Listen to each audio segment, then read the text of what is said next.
seulement il joue le rôle d'excrétion, mais de régulation de la pression artérielle. On se trompe souvent en disant que le contrôle de la pression artérielle, c'est le cardiologue. Alors que mais c'est la guéguerre entre nous, oui, c'est le néphrologue. C'est le néphrologue. C'est le néphrologue. Donc qui il va intervient. falloir qu'un hypertendu passe chez le néphrologue. Chez le néphrologue, alors il y a des stades où le cardiologue peut intervenir, mais il y a des stades où c'est le néphrologue qui intervient. Le néphrologue. Pourquoi vous nous dites ça? Parce que là, c'est une information oui. qui est très importante. Alors, que le téléspectateur, ni moi d'ailleurs, oui. Je ne savais pas qu'il faut passer par le néphrologue pour un hypertendu. Oui. Alors, il y a plusieurs types d'hypertension. Il y a les hypertensions essentielles où le cardiologue effectivement peut intervenir, mais quand c'est une hypertension secondaire, il y a l'intervention essentielle de la néphrologie. Pourquoi? Parce que le rein, s'il n'est pas responsable de la pression artérielle, il est complice dans la physiopathologie. Et quand il intervient, le problème c'est que on donne la primauté du contrôle rénal, du contrôle de la pression artérielle par le cardiologue. Mais à un certain moment, il y a des répercussions qui se font parce que les causes essentielles de l'insuffisance rénale, il y a deux groupes à risque, il y a le diabète et l'hypertension. Et il faut faire des contrôles, bien sûr, on a réguliers. le quart de la population algérienne qui est hypertendue et on a 12 ou 14% de diabétiques. Donc, beaucoup, ce qui veut dire que tout patient qui arrive à l'âge de 40 ans doit avoir, pour la prévention et pour la néphroprotection, une prise de pression artérielle, un bilan rénal et un LAPSTIX pour détecter s'il a des protéines dans les urines. C'est des choses essentielles que chaque personne doit faire à partir de 40 ans. Or, ce qu'on voit actuellement, c'est qu'on a une grande proportion de patients qui arrivent au stade terminal, au stade de dialyse, et qui n'ont jamais bénéficié ni d'une prise en charge de leur pression artérielle, ni d'une prise en charge essentielle. Et la base angulaire de cette prise en charge, c'est la médecine générale. Voilà, c'est ce que parce que c'est dans les dispensaires.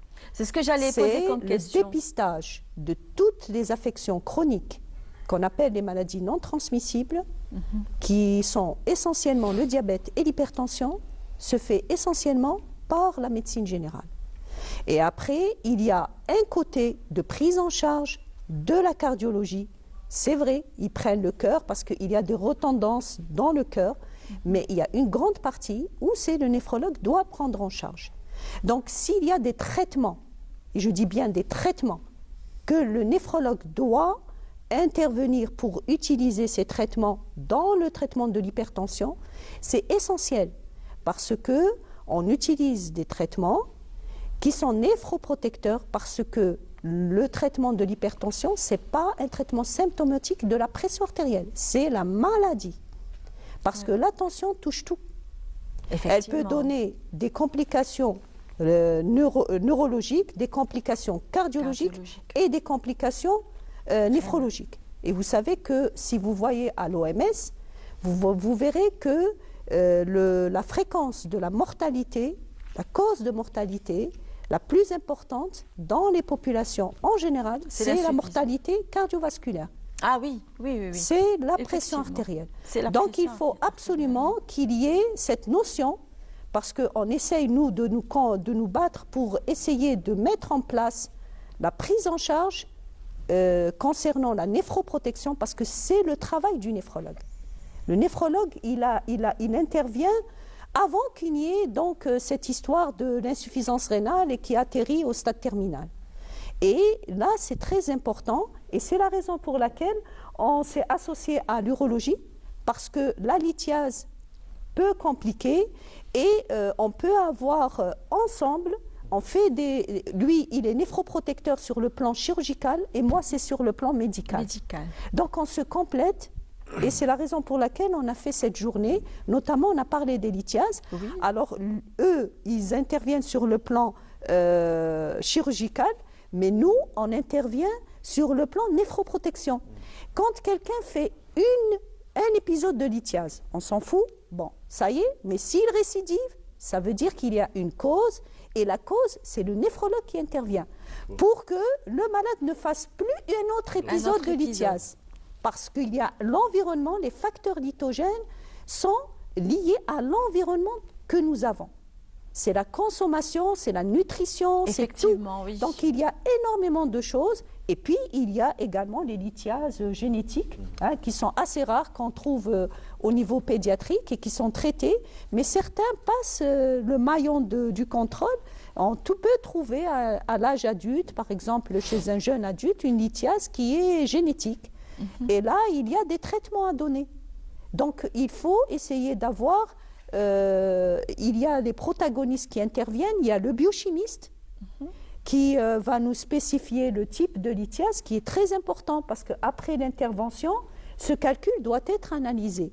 Et une fois qu'il est analysé, si on peut faire quelque chose pour que le patient ne refasse pas un autre épisode de lithiase, à ce moment-là, le néphrologue intervient. Donc on est très très liés les uns aux autres. Alors, mais est-ce que l'insuffisance rénale est congénitale ? Alors l'insuffisance rénale, c'est génétique, on va dire. Il y a certaines maladies qui peuvent donner, mais la grande majorité, c'est l'obésité, l'hypertension et le diabète. Alors en Algérie, il y a eu parce qu'on n'a pas beaucoup de statistiques reconnues. Sur le plan international, en Algérie, on a travaillé, alors c'est les données du ministère de la Santé en 2017 et qui a été édité sur le Lancet. On a 3,5 millions de patients sur les 42 ou 45 qui souffrent d'insuffisance rénale. Et parmi eux, il y avait à peu près 20 000 patients qui étaient dialysés. Déjà sous hémodialyse. Voilà, qui étaient déjà au stade terminal. Mais est-ce que, alors vous, en tant que spécialiste, d'ailleurs, on peut s'adresser à vous qu'en dernier stade, Malheureusement, les malades sont orientés quand ils sont au stade 3 de leur insuffisance rénale. Justement, alors j'allais vous poser la question, qui doit justement prendre en charge ces malades au début de leur insuffisance rénale? Parce que des fois, on ne donne pas des bilans vraiment très complets, on donne des bilans, on va dire... On n'a pas besoin de beaucoup de bilans. Parce que le problème de la maladie rénale, souvent, elle est asymptomatique. Si on ne fait pas de bilan, on ne peut pas savoir qu'on a une souffrance du rein. Donc, le bilan, c'est seulement un bilan rénal. Il y a la clinique, la prise de tension, une glycémie, avec une bandelette dans les urines et on peut détecter si le malade il a quelque chose de rénal ou pas.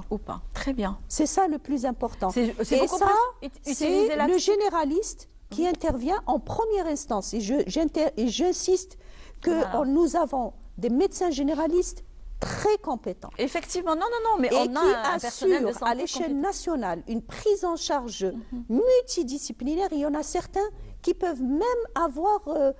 des responsabilités peuvent intervenir sur le plan spécialité et tout.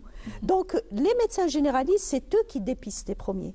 Et ensuite, la prise en charge doit être faite en collaboration entre le médecin généraliste et la spécialité. Parce qu'il y a des gens qui habitent peut-être dans des endroits où la spécialité n'est pas accessible. Là, on peut éventuellement leur faciliter en leur disant voilà, et ils ont des contrôles. Donc il y a des patients qui ont une fois par an, il y en a tous les 6 mois, il y en a tous les 3 mois, et puis quand ça arrive au stade pré-terminal, on est obligé de les voir régulièrement. Oui. Voilà. Donc les malades qui sont contrôlés de cette façon, ils ont une durée de survie conséquente. Ils peuvent rester avec leur maladie dialysée pendant 20 ans, 30 ans. Ils peuvent vivre autant que la population générale. Mais les patients qui passent à travers les maillons, à ce moment-là, dès qu'ils arrivent au stade terminal et dans l'urgence, la durée de survie ne dépasse pas les 5 ans. Il y en a même qui ne dépassent même pas les 6 mois. Oui.